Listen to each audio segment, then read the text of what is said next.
double check the volume.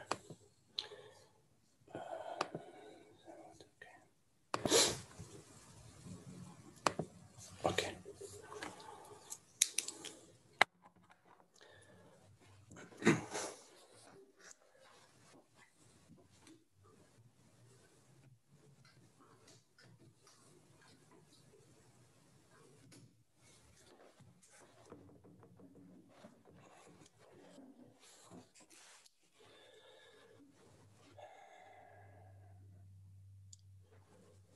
Okay, so if we could either close our eyes or turn our gaze inward and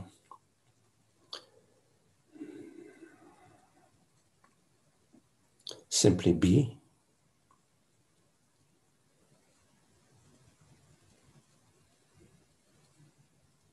Invite ourselves to the peace of being, which is available to us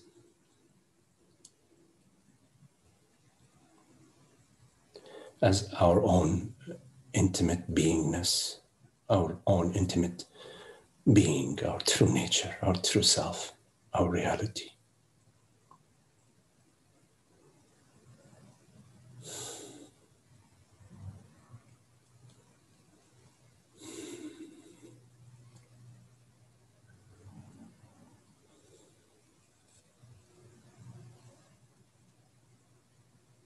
Every moment is a fresh moment.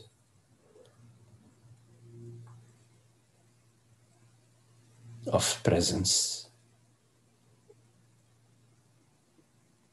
taken on the form of hearing these words,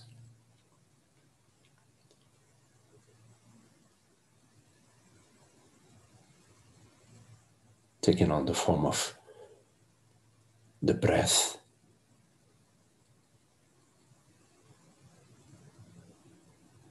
it's very subtle, gentle movement of breath.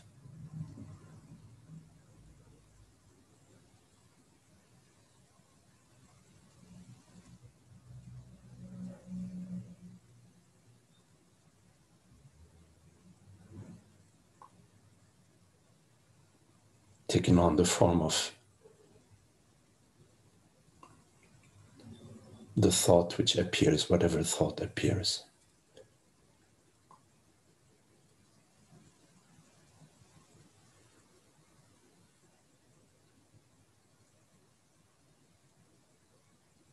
All along,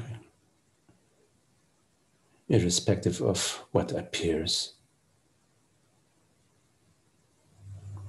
I am this aware presence, this transparent awareness.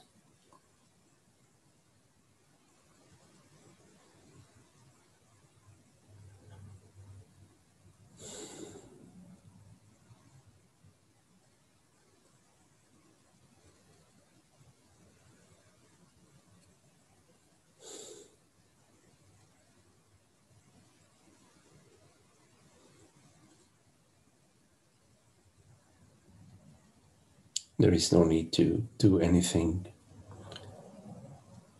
to know ourselves as presence. We don't need to remember any past experience or work towards any goal.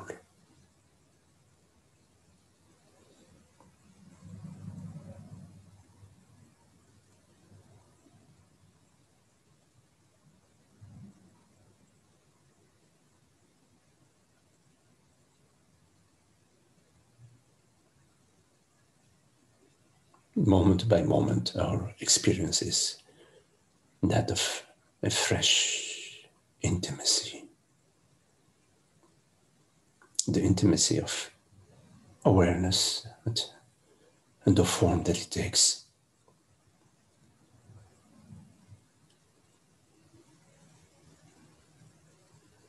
like the intimacy of the ocean and the waves,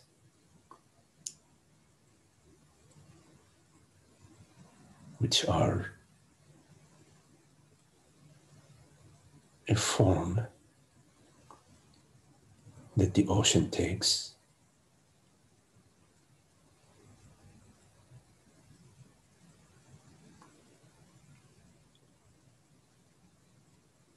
The waves do not define the ocean.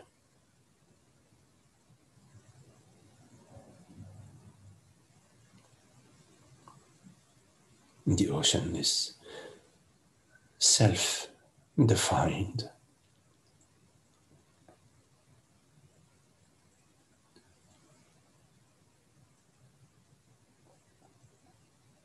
The ocean is its own reality.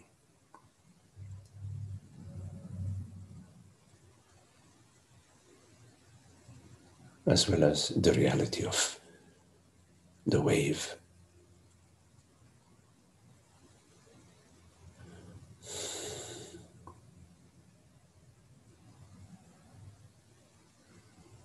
The ocean never actually becomes a wave.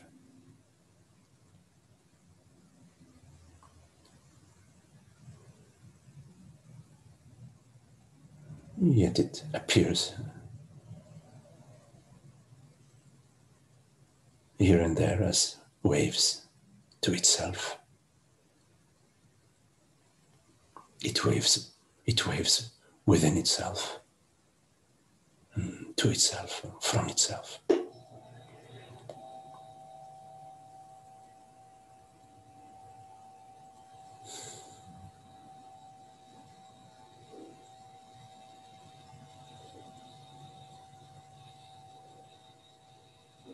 The waves do not disturb the ocean.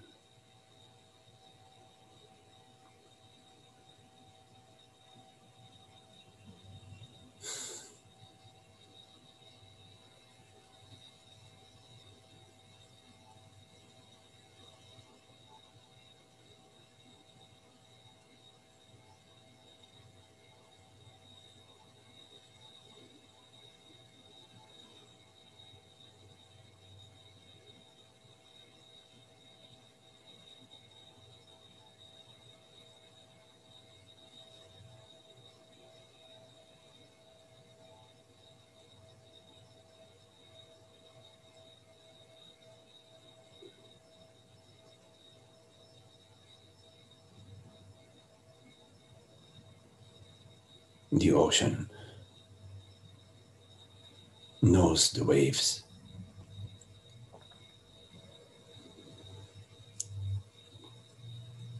since it creates them.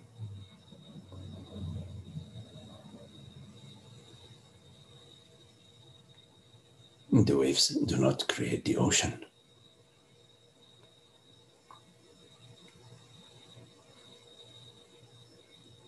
And yet, each wave is made out of the ocean. Its substance.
The ocean does not hold on to the wave, to any wave.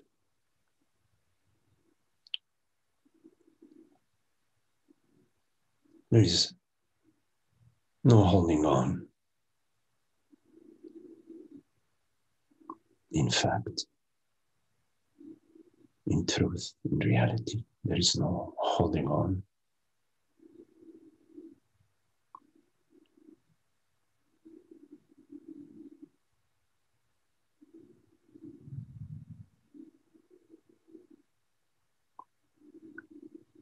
It's a falsehood.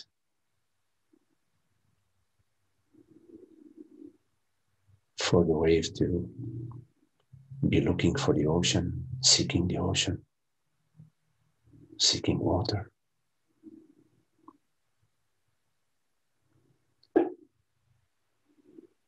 It's a falsehood that there is a reality that is a wave reality that's separate from water, that's separate from the ocean.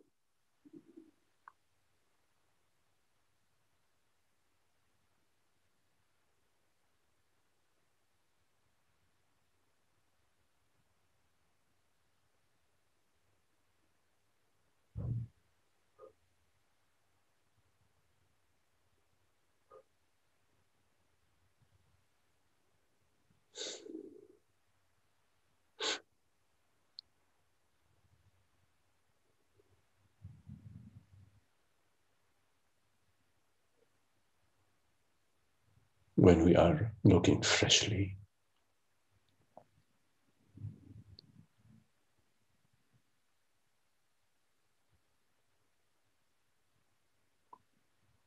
we are not caught up in the past. We're not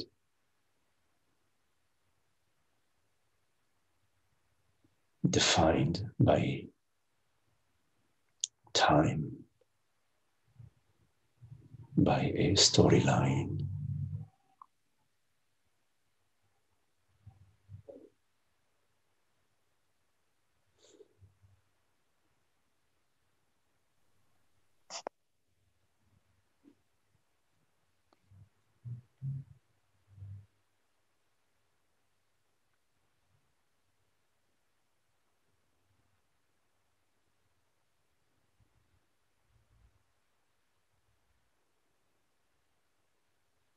The stillness of being, the stillness of presence is undisturbed.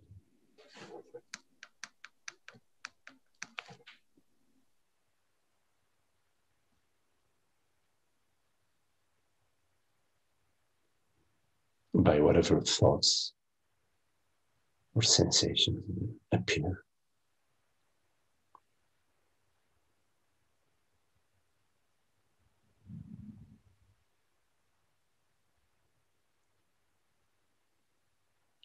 It is only when somehow you define yourself as a person existing in time and space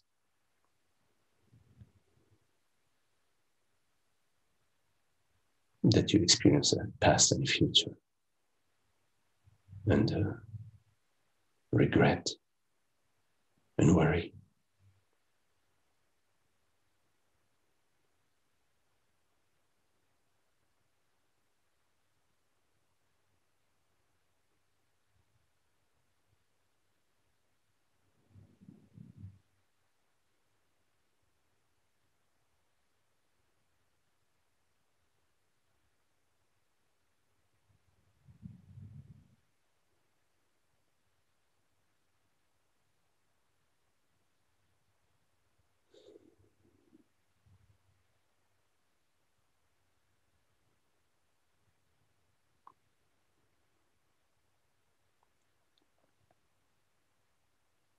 All your concerns are about that which you define yourself to be, not about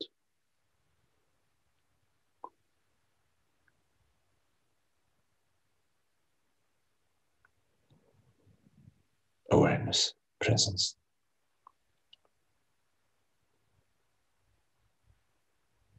but about what you know yourself to be, what you define yourself to be.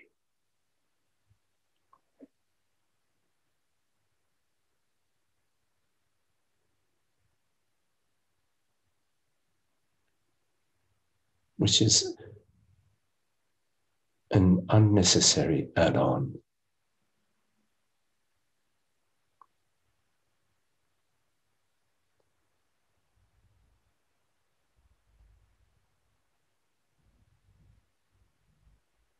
That serves no purpose.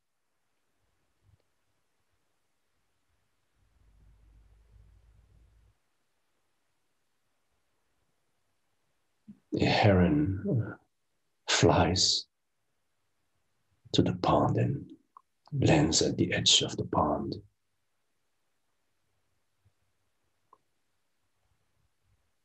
Without the need for the heron to define itself as a heron.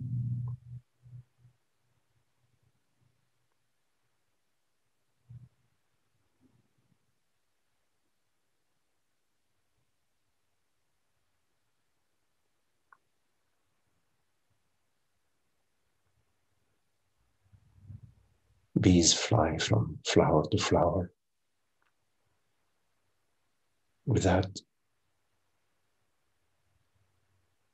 any need to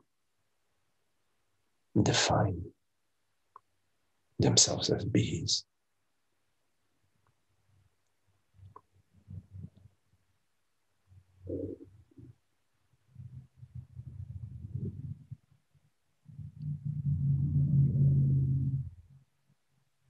We know ourselves to be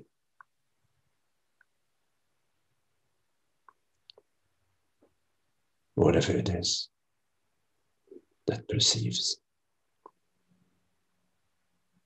It's undefined.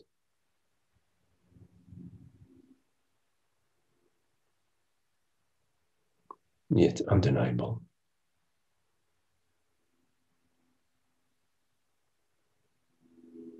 We know that I am.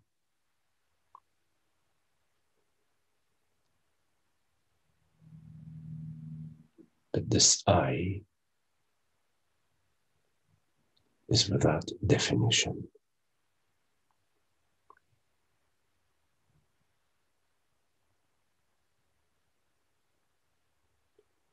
Neither tall or short, white or black.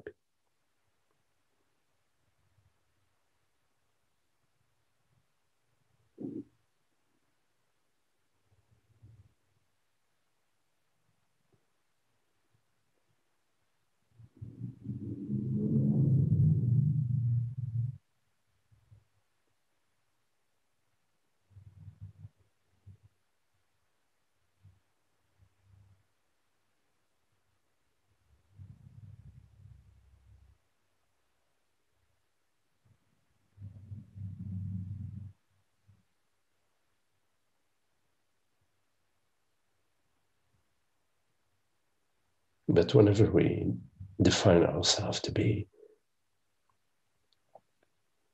somebody in particular,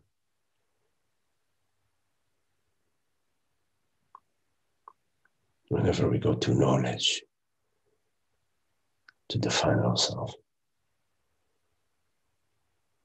we experience the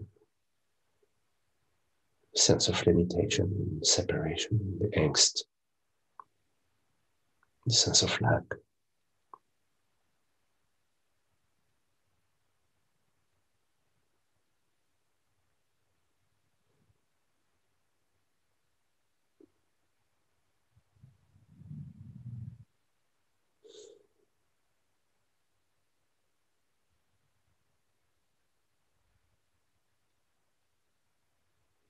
And then we worry about ourselves, our body, our mind, our financial situation, our political situation.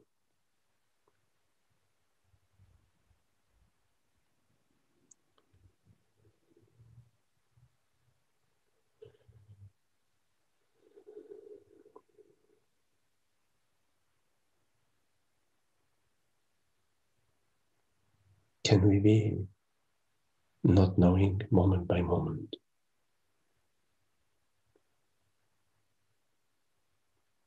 A fresh moment, free from past memories and stories and events and the recollections.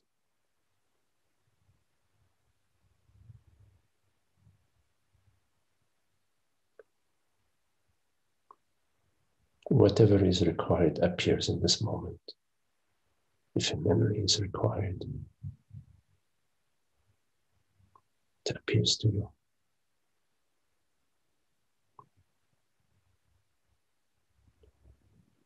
It appears to you, this aware presence. Neither male, female, or whatever, neither son, daughter, father, mother, whatever.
Okay, so if there are any questions, please make sure you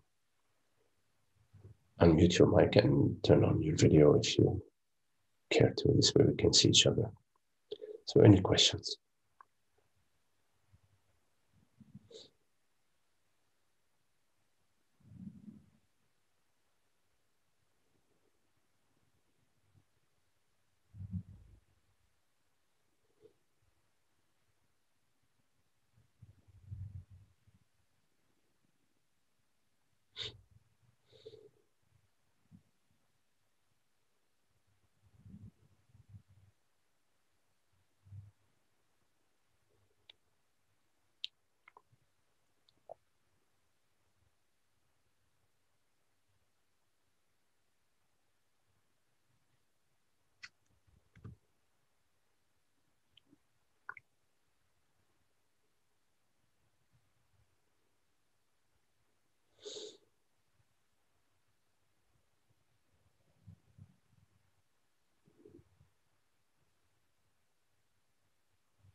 Ocean is waves, you're right.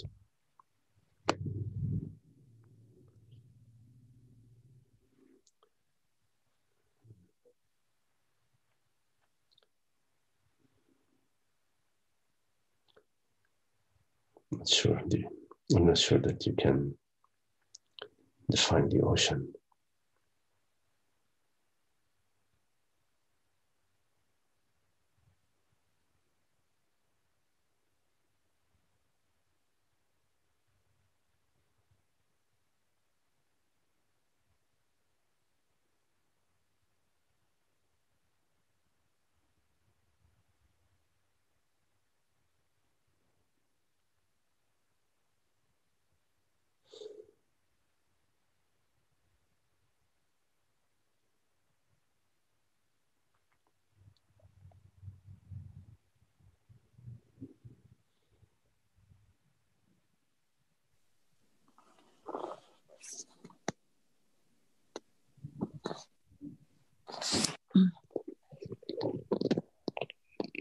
Magdi? Hello, Esther. Hi. What you just said about the wave not knowing the ocean. Lately, I've been realizing, understanding how I've been expecting my mind to get it. And I've been holding out. I mean, I didn't even realize I was doing that. So the not knowing is an ingredient that just has to be there. Because the mind can't know, but somehow I've always expected it to, wanting it to. Perhaps you could speak about higher reasoning and higher understanding relative to that expectation of the mind. Yes, Esther, the relative cannot know the absolute.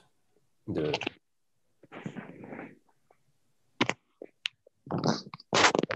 finite cannot know the infinite,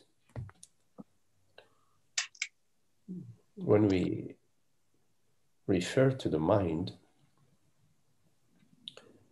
we're referring to that which we experience, the content of our experience, meaning by the mind, we're referring to memories, thoughts, images, perceptions, bodily sensations. So by the mind, we're referring to the realm of the observable, that which we observe. So when we say my mind, we are sort of assuming that consciousness has a particular thing called the mind, while in fact consciousness perceives the infinite thoughts, sensations, and perceptions. There is no such thing as a universal mind or an individual mind. There is neither a personal mind or an impersonal mind. So one could rather look at mind as what we refer to as a flow of thoughts, a flow of perception, a flow of sensations.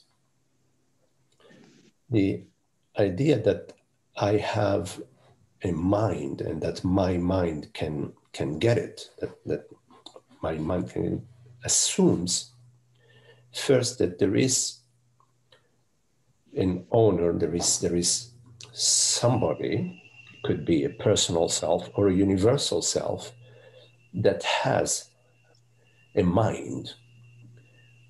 So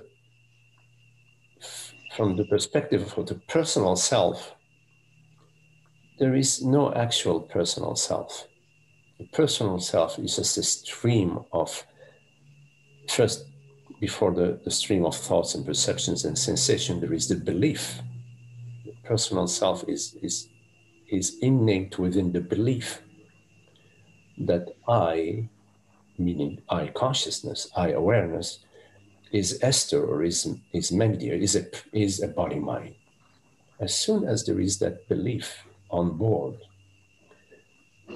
that I am this person or some person, then there is the sensation, the feeling that I am this particular person. So there is the thought, the belief, and the sensation come hand in hand. But thoughts are fluid, they're a flow. And the belief that I am a person has no substantial evidence. There is no evidence that supports that was Maria. There is no evidence that supports the belief that consciousness, which is that which hears these words right now, is dependent on the body mind, or is the result of the body mind, or arises out of the brain. That is just a belief. So coming back to the mind cannot know it all, cannot know consciousness, cannot know truth. First, there is no such thing as a mind.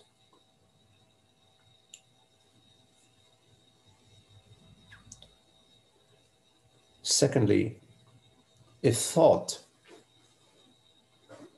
is perceived. It is known.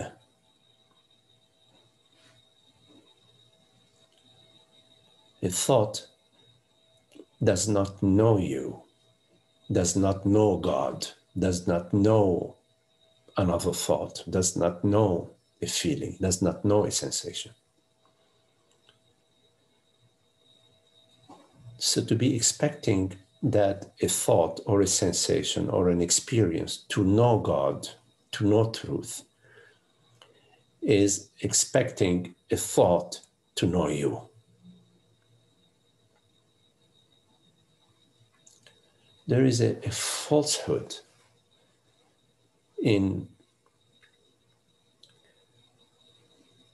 expecting that the personal self, whichever way you define it,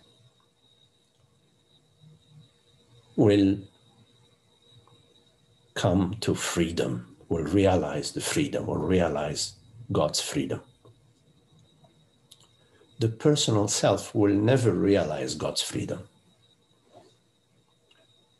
because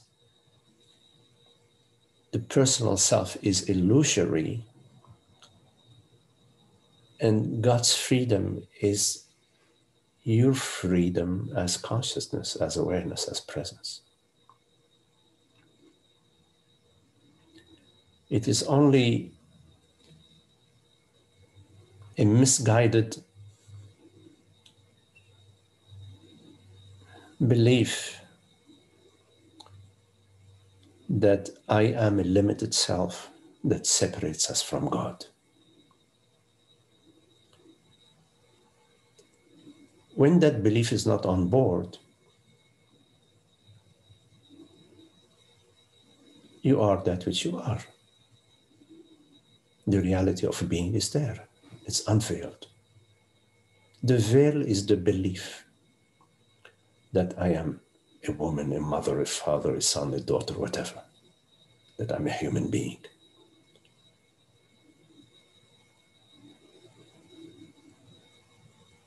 So knowing God, knowing truth, knowing your true self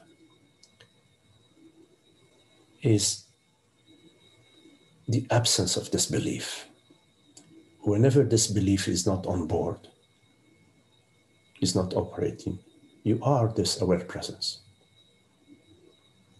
You don't need to do anything in particular. You don't need to, your mind, whatever that is, does not need to realize universal awareness. You already are this awareness. The only veil is the belief that this awareness belongs to the body, belongs to Esther, or belongs to the mind. There is no evidence whatsoever that substantiate the belief that this awareness is personal.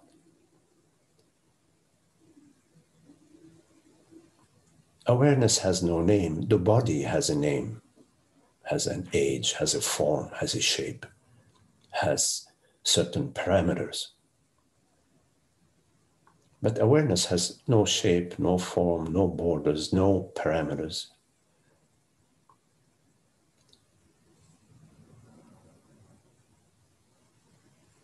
Awareness is the reality that perceives. It perceives thoughts, sensations, perceptions. It knows itself as itself. It knows itself as I am, and I am aware. You don't need to wait for your mind, whatever that is, to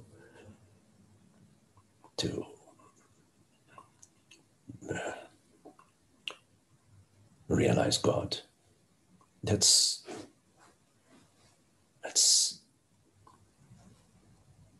like waiting for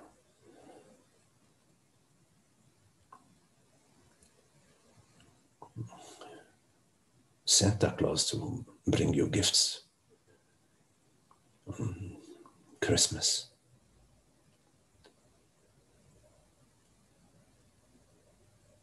Rather,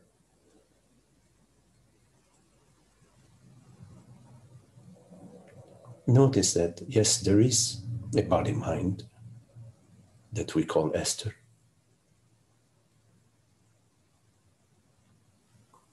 But the reality of I is consciousness. And the reality of consciousness is one reality, not two realities. So whatever is the reality of Esther, the body-mind, must be that reality, the reality of consciousness, the reality of awareness.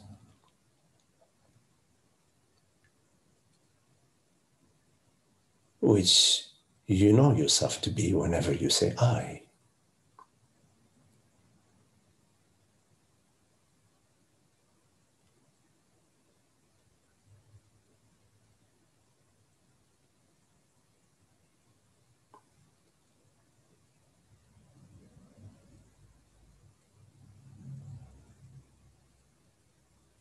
So be watchful when you say my mind. Whose mind?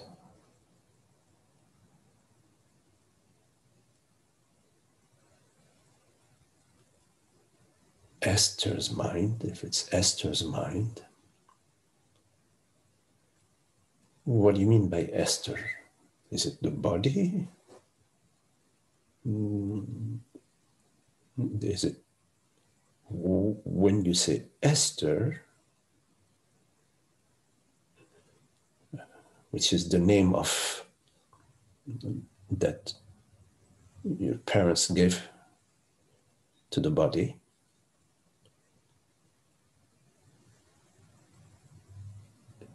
so whose mind when you say mind? My mind.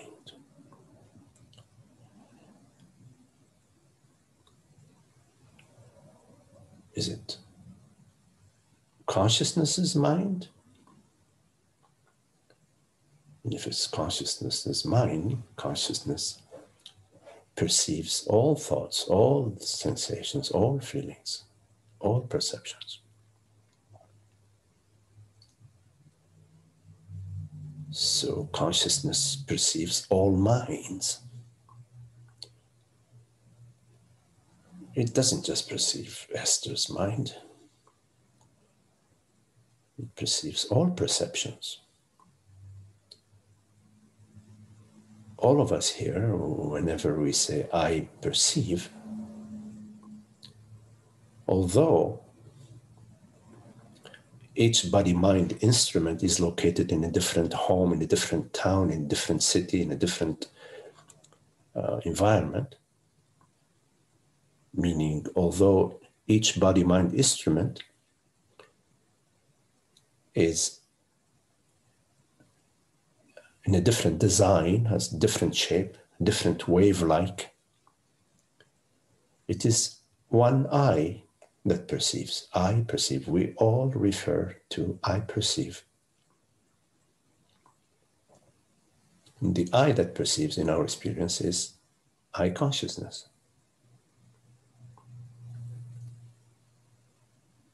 So you already know yourself as I consciousness.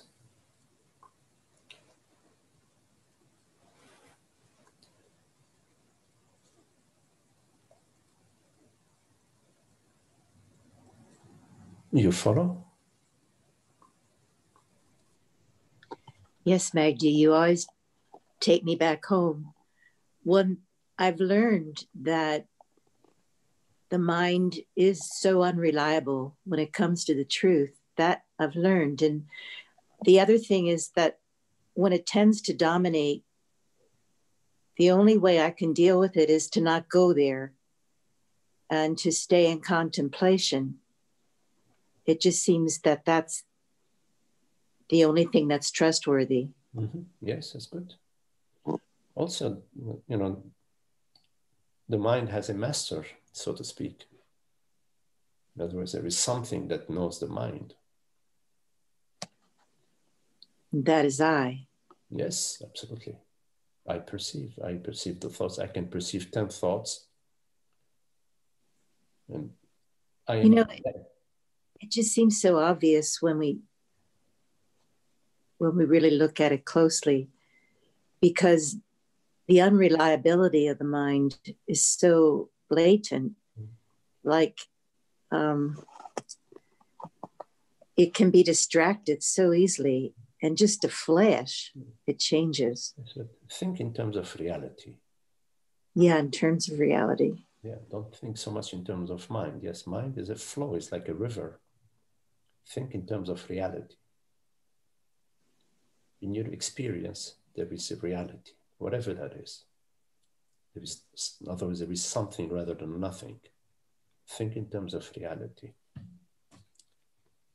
Let me adjust the volume here. Thank you. Thanks, Magdi. Yes, so when you're thinking in terms of reality, there is no wavering. There isn't like a reality is changing every second. No, reality is whatever it is that is, meaning there is something rather than nothing. And that something is the reality of whatever we experience. So yes, the mind, you could say, is constantly changing. Feelings, thoughts, perceptions, memories, whatever. So think in terms of reality rather than in terms of the mind.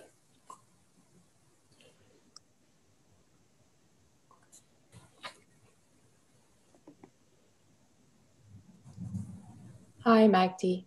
Yes, hello, Marie. I've heard you say that everybody has equal access to the truth or to God. It doesn't appear to be the case, because I feel like otherwise I'd be done by now.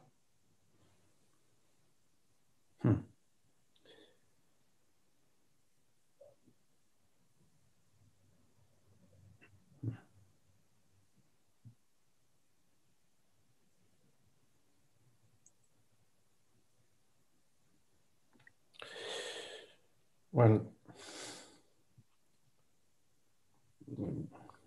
so look at the metaphor of an apple tree.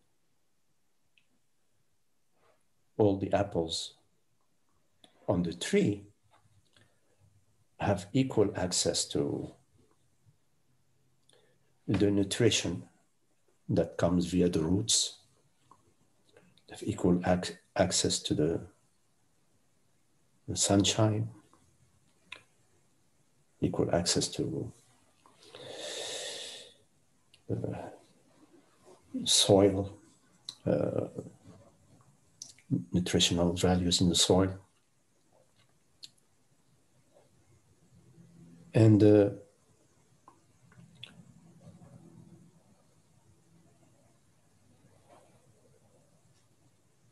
so when you say that we all have equal access to God's truth, to God's reality, and I am not done,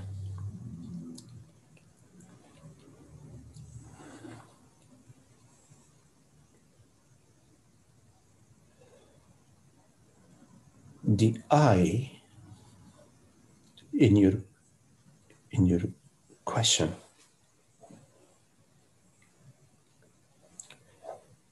is a shadow, is not the true I. There is a true I, which is the reality that hears these words. That I hear these words, that I that hears these words, is not a female I or a male I or a 30-year-old I or a 50-year-old I or tall I or short I.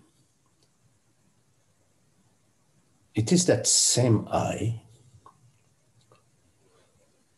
the reality of being. There is a reality that hears these words.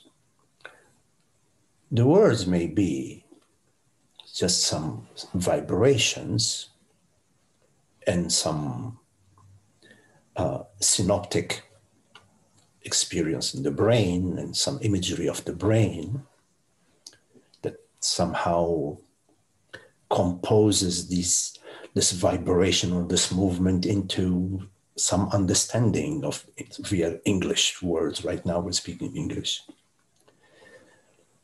So although there is that realm which is very fluid, which is that which we are hearing, that which hears, that which perceives,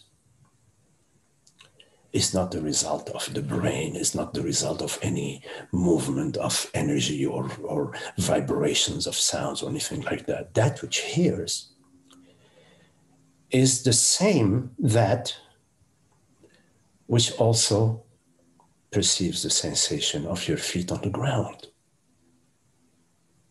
or the sensation of your back against a chair. It is the same I that perceives, the same I that perceives, for example, the image of your mother or the image of, let's say, breakfast that you had this morning. That image appears, let's say it appears right now to that same I. So that I, which is the true I, the reality that perceives,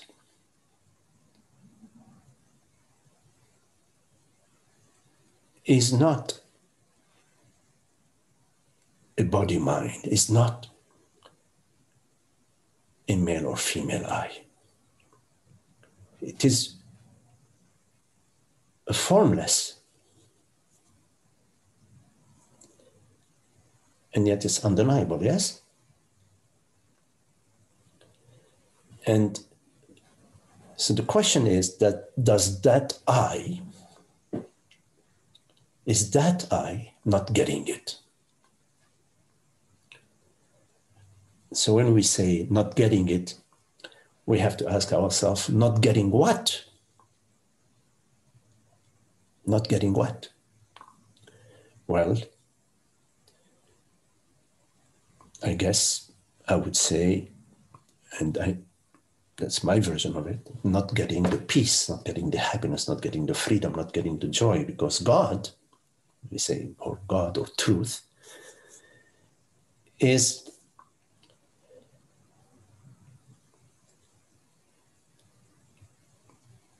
the experience of peace.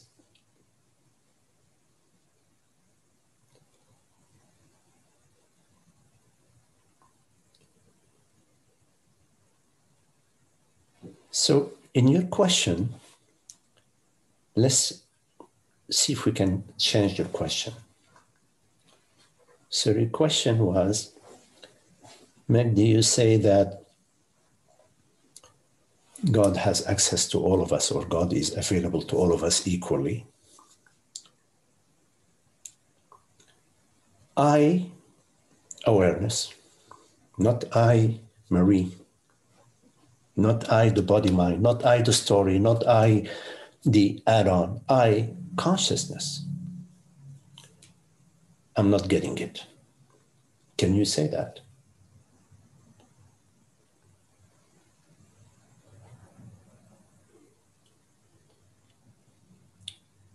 Well, could I add something to the? Yes. I'm thinking of the parable that Jesus had, talking about that something like the truth is like a seed, and it can land on fertile soil, or it can land in the weeds, or it can land on a rock. Yes. And so I'm feeling like the rock version of that. Mm-hmm. Yes, I see.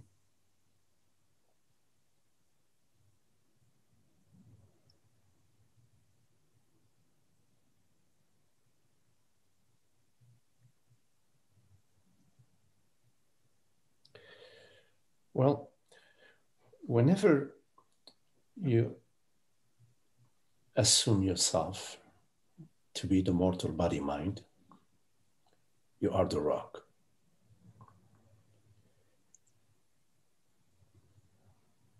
Because as soon as you assume yourself to be the body-mind, your experience is going to be that of a separate me. Truth is out there. God is out there. Hopefully I will get it one day. I don't know. But you have separated yourself. You have veiled yourself from your true nature whenever you assume yourself to be Marie. I am not denying that there is a Marie experience or a Magdi experience. There is a Marie experience. But it's different from I am Marie.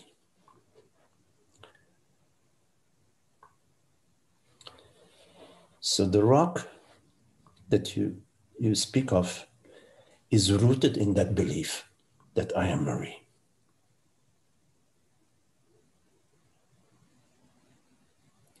Marie is an instrument via which I, awareness, hear these words. It's an instrument. And in this case, because you are hearing these words, I could say that we both agree that Marie is not deaf, meaning the body, mind Marie is not deaf, meaning the ears, that part of the instrument they're functioning well. And that instrument which we call Marie and the instrument which we call Magdi have also been programmed into the English language, because we are the instrument is being utilized in the English language, is using the English language. So the instrument is via which we are, via which I perceive, via which I hear, via which I sense. But the fact that I perceive via this instrument does not mean that I am the instrument. I refers to presence, to awareness. I perceive a hand, I perceive an image, I perceive a thought, I perceive a sensation. Those sensations appear and disappear. The perception of the 12-year-old Magdi, the perception of the 14-year-old Magdi, the perception of the 40-year-old Magdi, all these perceptions, I have perceived them, and now I am perceiving this perception of Magdi, these hands. If I had mirrored this image, yes, the perceptions change, but the I that perceives is the same I, and that the I that perceives is not the instrument, is not the object, is not that which it perceives. The fact that you perceive Marie is equal to the fact that you perceive the rain, or that you perceive the river, or that you perceive the ocean. They are perceptions equal. The fact that you identify yourself with Marie, with a particular set of perceptions, at the expense of other perceptions which you also perceive, is illogical. You pick out of your realm of experiences, which is very broad, of perceptions. You pick up a certain particular set of perceptions, which you identify with at the expense of the others. So either you do not identify yourself with any particular perception, or might as well identify yourself with all of them. Then yes, I am Magdi, I am also the tree, I am also the ocean, I'm also the bird, I'm also the entirety. then you're okay. Either you are not any particular object out of your field of perception, or you are the entire field of perception, because you are perceiving them equally.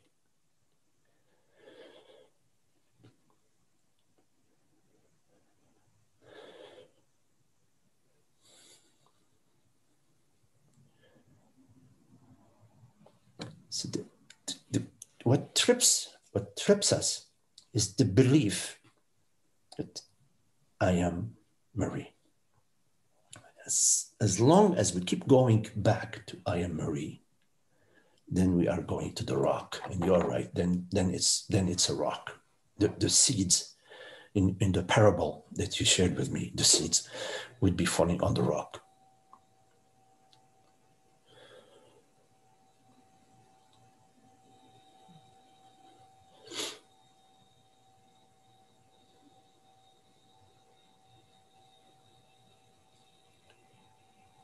So you don't need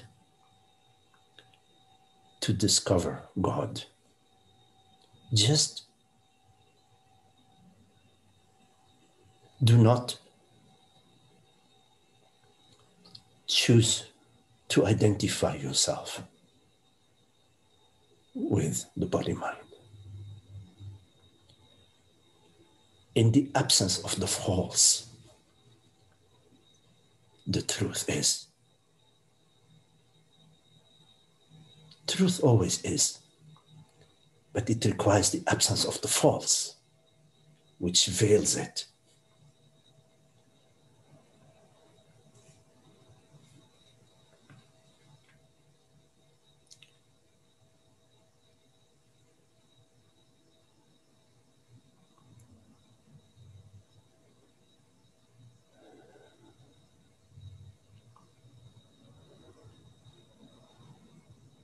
So that's, in a way, your homework is to notice your reference to yourself as Marie. Yeah. That whenever you're doing this reference, you're going to experience some unhappiness. But like right now, you're not referencing yourself as Marie. All is well. It's really that simple. Imagine that the experience we're having right now, which we're all is well, is your ongoing experience. It's that simple.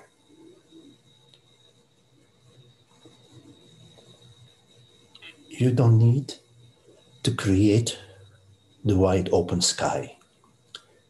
Simply the parting of the clouds reveal the wide open sky that's always been there. While you were defining the wide open sky or your experience via the shape and the color of the clouds.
Okay, Marie. Yes. Let me see. I am missing, let me see how to do this in the chat. In the chat, I have to figure how to go up in the chat. Let me see. Yes, hello, Richard. Richard, you're right. What you and Esther are discussing caused me to recall something that I read recently, that imaginary self can never know that it is itself imaginary. Yes. In fact, the imaginary self can't know anything. Enlightenment is, I'm still reading, enlightenment is that the one seeking enlightenment never existed. Hence, no one ever became enlightened or liberated. Jackson Peterson. Okay, I don't want to comment about Jackson Peterson. He has his own way of speaking. I'm just going to speak my own. I would not say that enlightenment is that the one seeking enlightenment never existed. That is not sufficient, Richard. Hence, no one ever became enlightened or liberated. I would not speak this way. There is, of course, the understanding that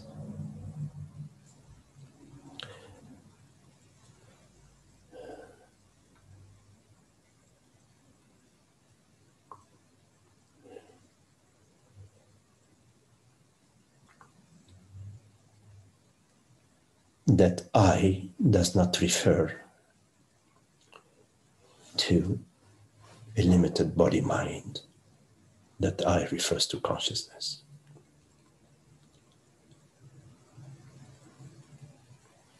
That's an important understanding.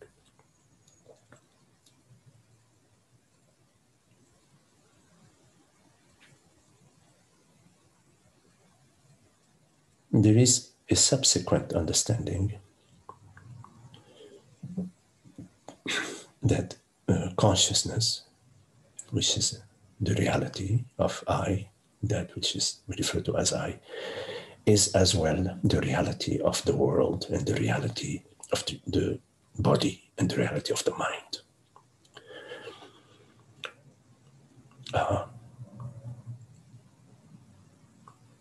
So enlightenment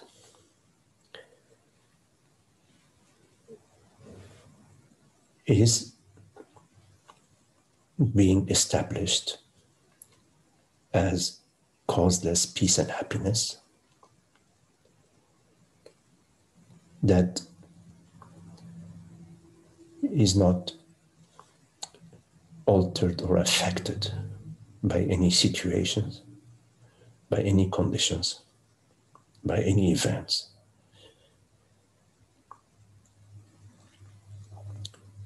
It is not merely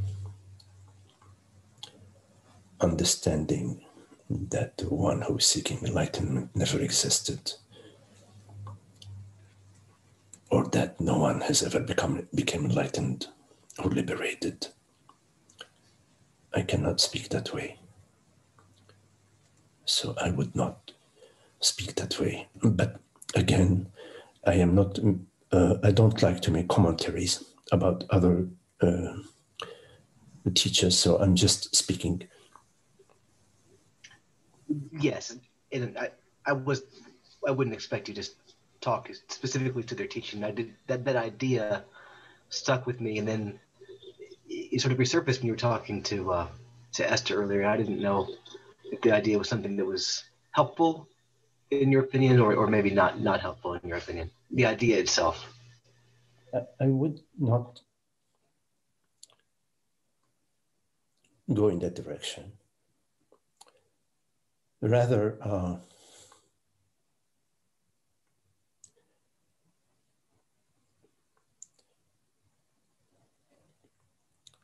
contemplate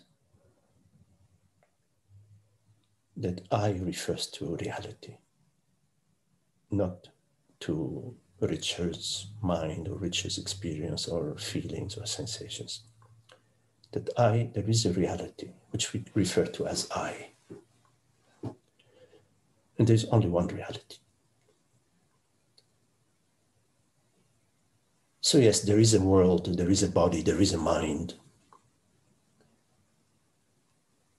And the reality is the reality of consciousness, the reality of I, the I consciousness, I awareness.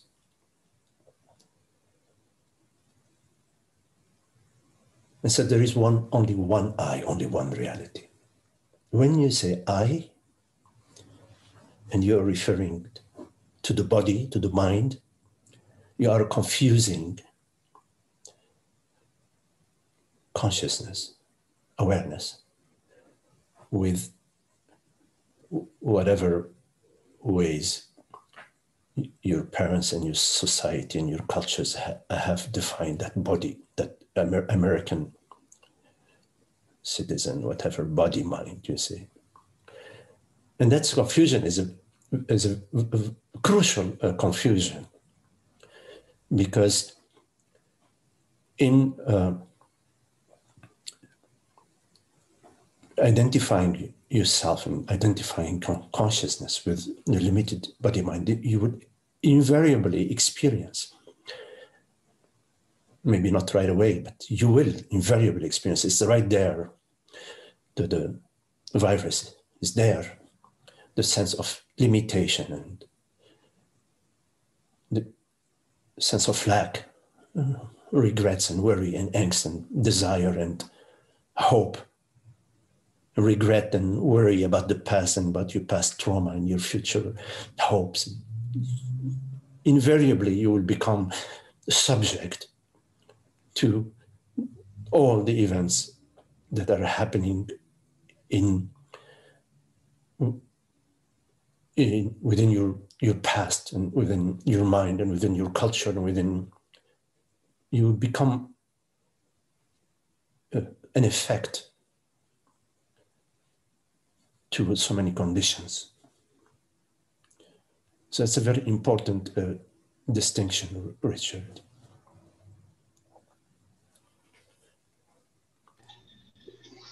Thank you very much, Magdi, for giving me a way to think about that. I appreciate it.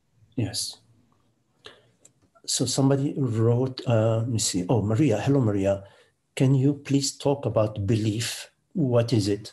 It feels solid. If it is a thought, thoughts seem more fluid. Yes, Maria. A belief is a thought that is unsubstantiated. It has no validity to it. It is a thought that has no evidence to it. And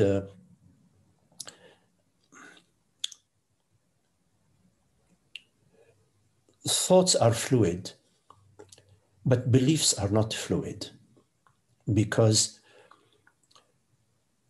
a belief is like a thought that is flying by, that you throw a lasso to it, and you catch it, and then you put a peg. You know, like when you are putting a tent, when you are pitching a tent, you put a peg in the ground with a mallet. So a thought, although it is fluid, when you turn it into a belief, meaning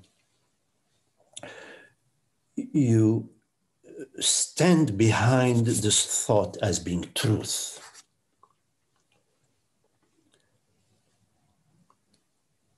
that has no validity, there is no proof for that, no evidence for that, then it becomes a belief, and it repeats itself over and over and over and over. So the core belief in non-duality, which is the root cause of ignorance and unhappiness, is the belief that I am the body-mind, that I am a person, I am a man, a woman, somebody, I am a son, a daughter, whatever. This is the core belief in ignorance. Of course, you can have beliefs that have nothing to do with ignorance about truth. For example, we used to believe that the sun rotated around the earth, or we used to believe that the earth was flat, or we used to believe that women are inferior than men, whatever. We had a lot of beliefs, you see. But they don't have to, they're not about truth. In Advaita, meaning in our interest in happiness, we are looking at the beliefs that have to do with truth, the beliefs about reality.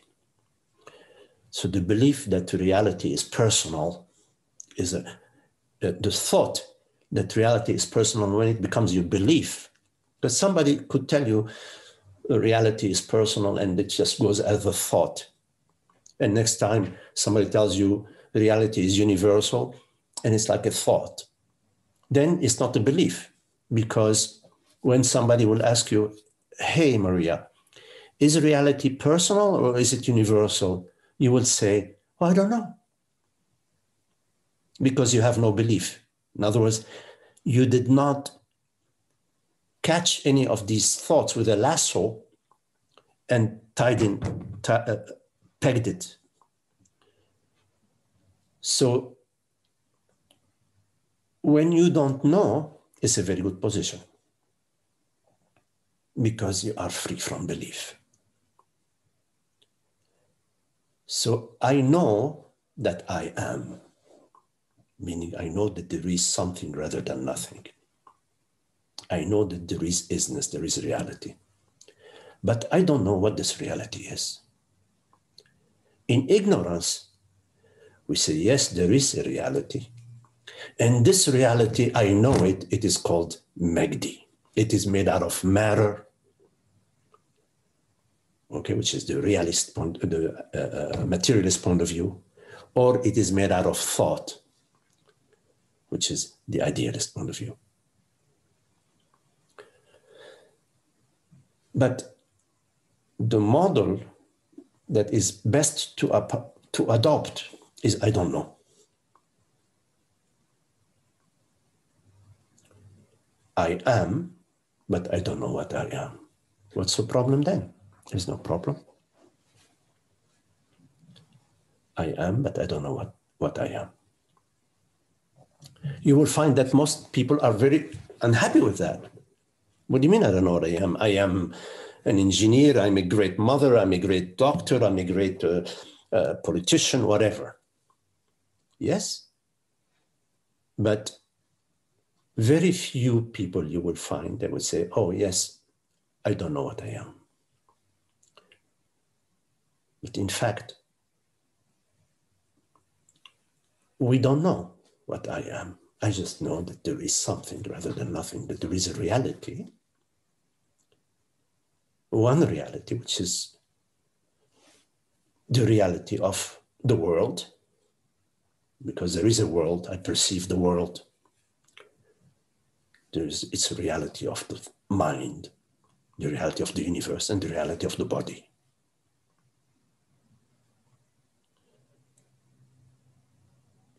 You follow, Maria? Yes?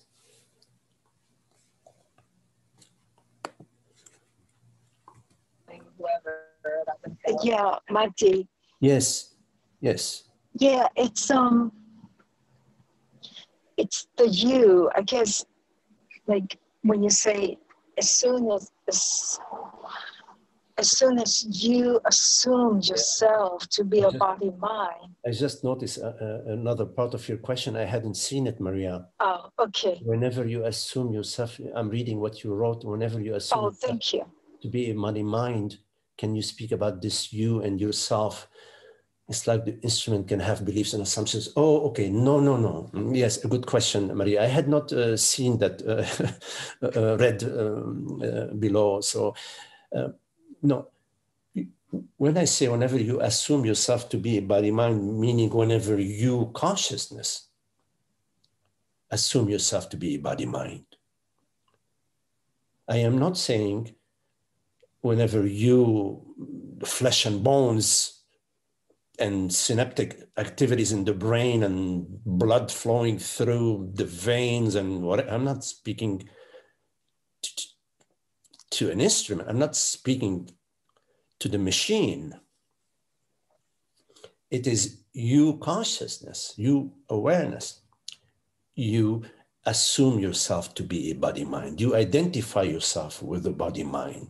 So this you that I'm speaking about is consciousness. You assume yourself to be mortal. You assume yourself to be an object.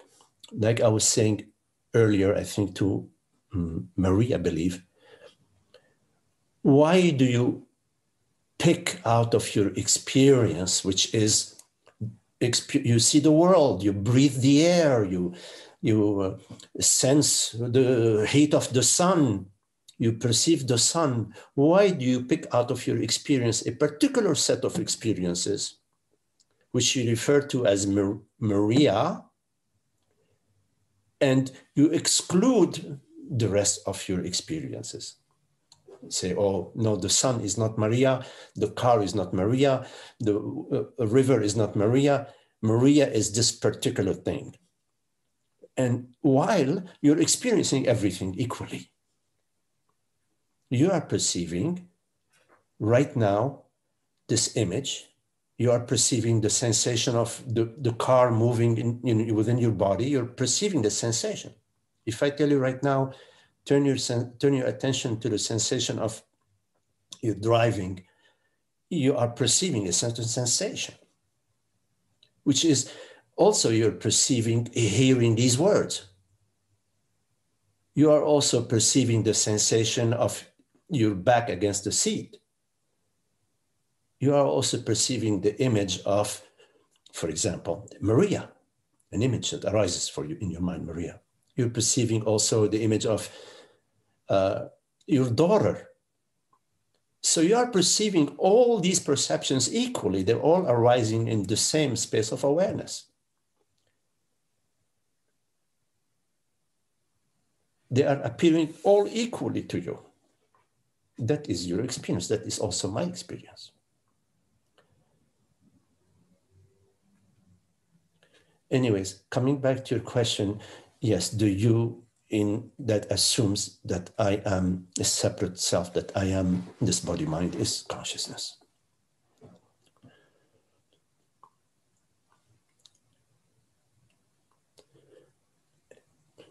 Okay, Maria?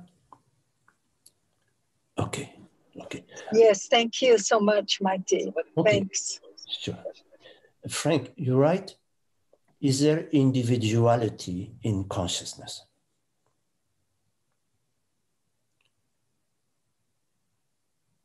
What do you mean by individuality? How are you meaning that, Frank, in your question?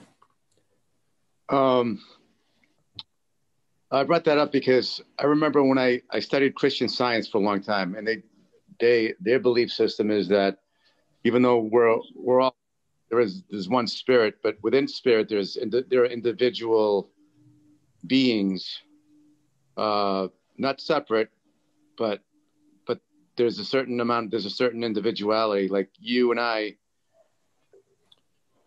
would have our own individual identity within that oneness, even though yes. But I don't get that from non-dual teachings that there's any kind of individuality within consciousness. It's all like one big, just one blob. Yes, I understand now. There is individuality within Advaita, which is the difference between various body-mind instruments. There is the body-mind instrument Frank with his own qualities, his own traits, his own particular, schematic, and there is the body-mind Magdi, which differs. So yes, there is. The way I speak about it is that there are infinite minds, infinite body minds, infinite instruments via which God perceives infinite perceptions, which all of which are God's creation. So the way I speak it sometimes is that God creates all these instruments. In other words, within that one reality, there are infinite instruments. And via these infinite instruments, there are also infinite perceptions. But the term individual, the way I sometimes speak about it, is that indivisible. I like to associate individual with indivisibility. So an individual is not, in the way I speak it, is not a separate consciousness. Rather, individual is that which is indivisible, not divided. So there is an aspect of our experience which is indivisible, which is consciousness, awareness. You cannot divide awareness. Now, the attention, meaning the attention which, when awareness channels certain commands via the body-mind, then the attention can turn from, for example, focusing, for example, on the screen right now, to focusing on the breath. So that's a turn of the attention, meaning like you have a robot, and you can control it with a remote to sort of turn, its various attention in a different way.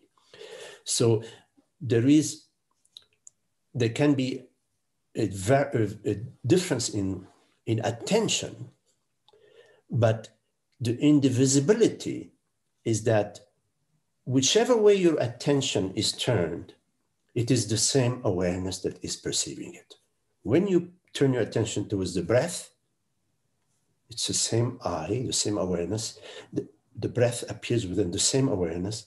Then when you turn your attention to looking at the screen, it's the same awareness.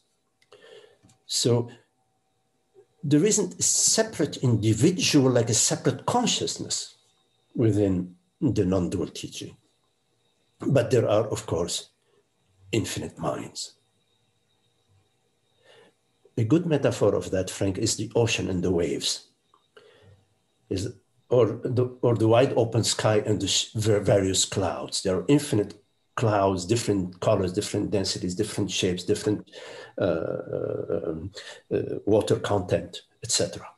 But they're all made out of that infinite space. Or the ocean and the waves is a better metaphor, I think, and that there can be, and there is, within the ocean, infinite waves and infinite currents. And the waves would be like your perceptions. And the currents would be like your sensations and your thoughts within the one ocean, which is consciousness. So what happens once the body-mind is dissolved? Is there an individuality that goes on, that continues? The sense of the me sense, the belief that I am a person, that I, meaning consciousness, is a mortal body-mind, that belief does not depend on the body-mind. It depends on understanding. It depends on only once you sort of see, if you believe in Santa Claus and during the day, and then you go to sleep and you go into deep sleep, when you wake up, during deep sleep, you don't believe in Santa Claus because there are no beliefs. When you wake up, you believe in Santa Claus again, because that belief before, the day before, there was no understanding that came. You didn't, for example, walk into the living room at night and you saw your father and your mother hiding the gifts under the tree, because you don't have that knowledge yet. So next day you still believe in Santa Claus. But if the day before you had caught your parents in the act of disguising themselves as Santa Claus, the next day when you wake up, you're not at that moment, the day before that moment, that you have a certain knowledge, understanding came to you. Because of the understanding, then the next day you will not you're not going to wake up again and repeat. It's not Groundhog Day. You know that movie, Groundhog Day? Yes, it's not Groundhog Day. That's what it feels like now with this pandemic. It seems like we're going through Groundhog Day.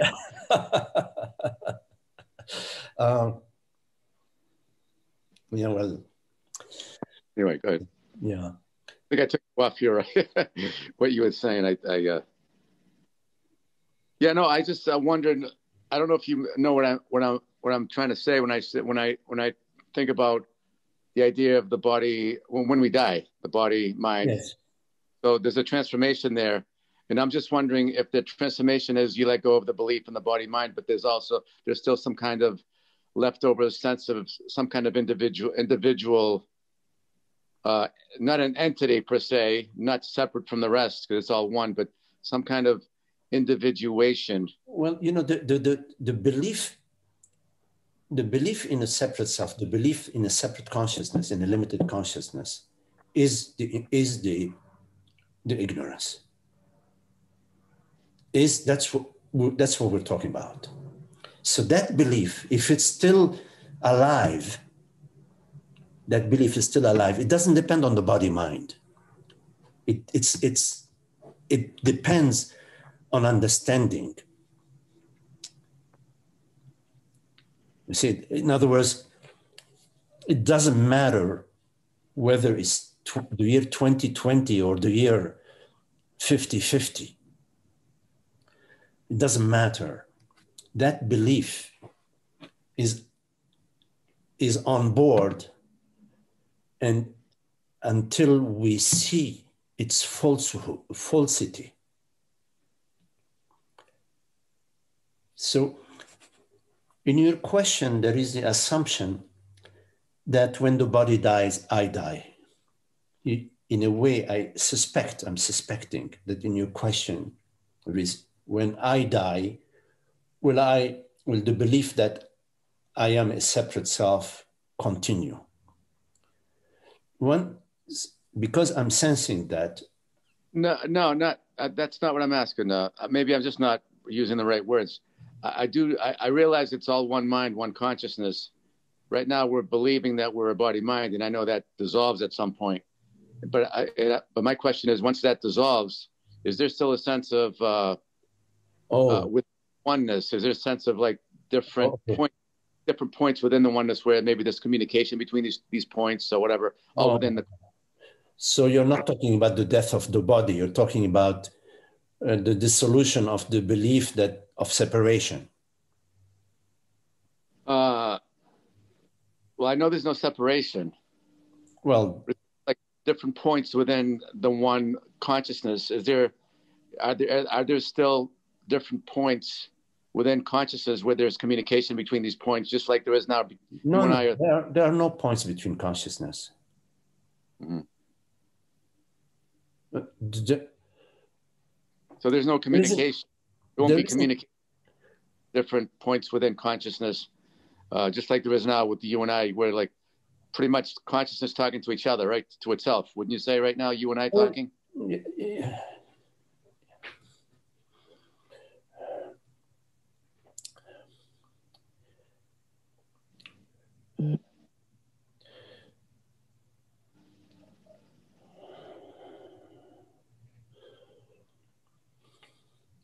So,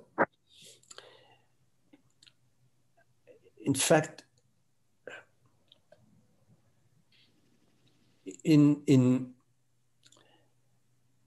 we are talking, so it's consciousness talking to itself about consciousness right now. And when we go out in the market, consciousness to consciousness, we are talking about potatoes and tomatoes or whatever we're talking about the world situation, whatever we're talking about. It's always consciousness to consciousness. Now, here, talking consciousness to consciousness here, we are talking about that there is one reality, which is the reality of consciousness, and that there isn't any such thing as a separate reality. But when we go out in the market, talking about money and about the political situation and so on, it's different from this conversation, because 99.9% of the cases, there is the belief that I'm a me and you're a you. That I, consciousness, is Magdi, and that you are a separate consciousness, Frank. So it seems like, as far as I know, that there are two situations where consciousness is talking to itself. One situation where consciousness is talking to itself unknowingly, and one situation where consciousness is talking to itself knowingly. Now, in the case of consciousness talking to itself unknowingly, there is a me and a you, and the better and the worse, and I love you and I don't love you, I hate you or you hate me, whatever. There is unhappiness. And in the case where consciousness is talking to itself knowingly, for example, like now, there is peace and happiness. I'm not trying to impress you. I don't have any judgment of you. You don't have any judgment of me. It's peace and happiness. I love you like myself. You love me as yourself. Everything is cool. So it seems there are two scenarios. Okay. I would say that, let me add on a third scenario. There is a third scenario where me and you, we are out in the marketplace and we are playing together. We're swimming, we're having dinner, we're going for a walk, we're chit-chatting, we're enjoying watching the sunset. So we're out there in the world and we are celebrating this dream. We're celebrating consciousness manifesting to itself as a sunset and as two minds perceiving the sunset, watching the sunset, okay? As a way of speaking. Of course, the minds are not perceiving, but just as a way of speaking. So it seems, therefore, that consciousness is,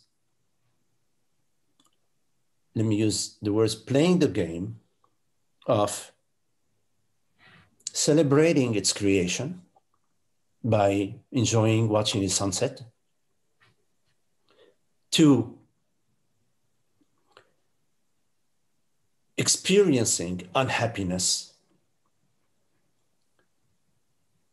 whenever the belief that I am Magdi and you're Frank and we're separate consciousnesses, not separate, not different body minds, but separate consciousness.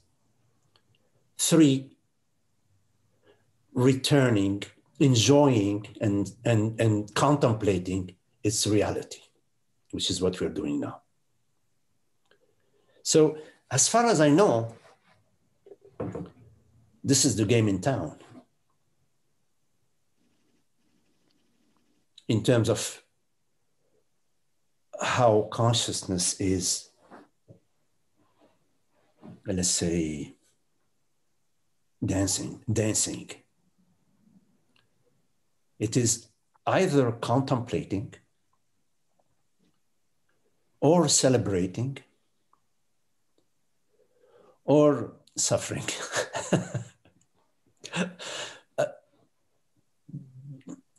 There may be other scenarios, but this is as far as I know. Now, I can share that consciousness is peace and happiness. That a peace and happiness that is completely causeless and it's absolute.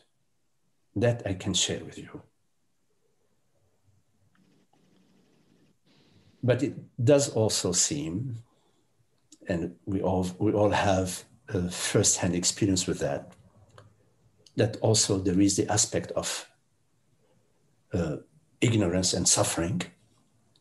And the reason for that is because we confuse consciousness with the mind.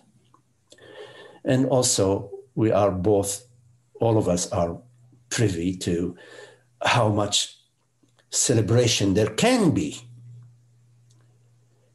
in the world and in the body, in the mind. How much joy there can be in life.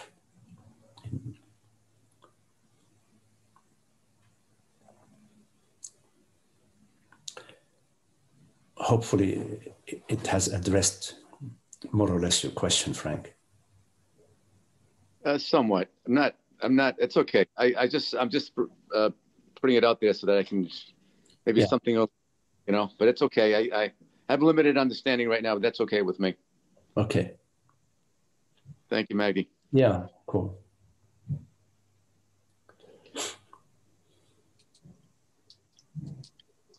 Hello, Magdi. Hello, George. Hi there. You said something earlier, which I thought was very valuable. I never realized that before. And that was, we have lots of perceptions, thoughts and body sensations and whatever. And there's these set of perceptions that I identify these perceptions that sort of associate with the separate self. And these other perceptions I don't identify with as much. Right. And why is that? And I looked at that, and it seems to me the answer is repetitious. In other words, this is my hand because it's the same hand I saw yesterday, the day before, and the day before. And these thoughts are mine. I have the same thoughts day in, day out. Mm-hmm. And I have the same wife. And there are lots of commonality among these perceptions, as opposed to the perception of the river, the oak tree, or wherever I'm driving, whatever. Yes. And I wonder whether that isn't an explanation of why I tend to identify with this set of perceptions rather than either identifying, as you say, with no perceptions or identifying with all perceptions. Yes, yes, I understand that.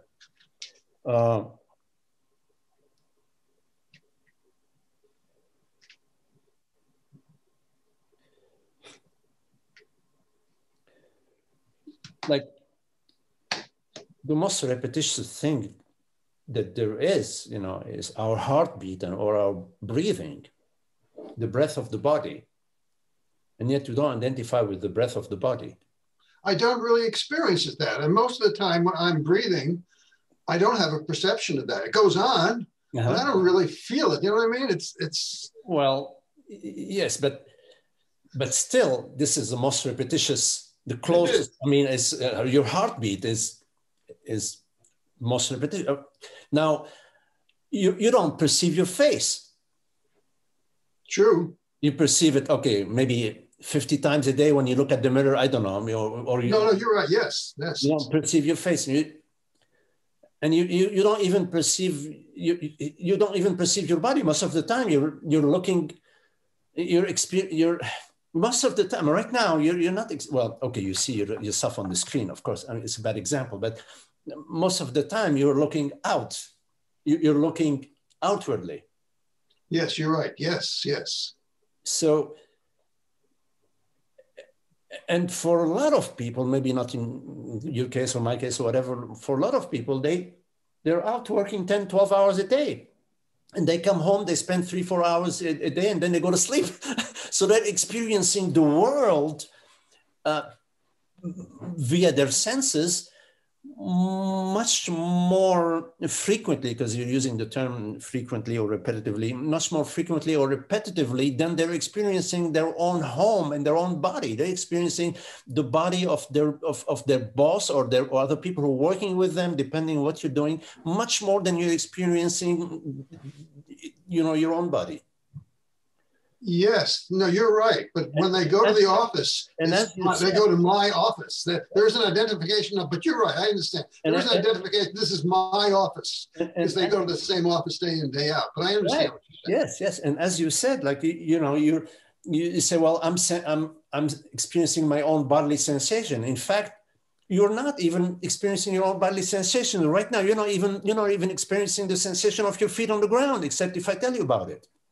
You're right, yes. You're not even experiencing the feeling of your belly or your shoulder or your face, except if you turn your attention to it. Yes. So identification with a particular set of your perceptual field based on the argument that you just presented is not a valid, it's not a solid argument you're presenting, George. Yes, no, I see your point. The only thing that seems to be persistent is my thoughts. Like, I have the same worries today that I had yesterday, but you're right, I understand. Remember, I think I was talking earlier, maybe, I forgot, maybe with Esther or somebody, I said that there is the belief. The belief is just a passing thought that you throw a lasso at it. Yes. Tie it and you peg it. Yes. So the belief, it is the belief. It's not that, oh yeah, this is more in, I'm experiencing myself more intimately than you experience yourself. That's it's the belief that I refers to something that I know, which I call George. In fact, I refers to awareness. I know that it is, I know that there is reality, but I don't know what it is. Yes, I get it. Yes. Yes. Yes. No, I see I get your point. And I think you're right. That these perceptions that I thought were so frequent really aren't. Anyhow, I got it. Thank you very much. Okay. Appreciate it. Thank you. Okay, George. Okay. Well, again, lovely to be with you all, Holger, and hello, Esther, and George, Zoe, Maria, hola, Maria, Frank, nice to talk to you, Frank, Marie, nice being with you, Marie, hello, Kelly, and Holly. Okay, love you all. Thank you, Magdi. Thanks, Magdi. Talk to you soon. Thank you, Magdi. Thank you. Thank you.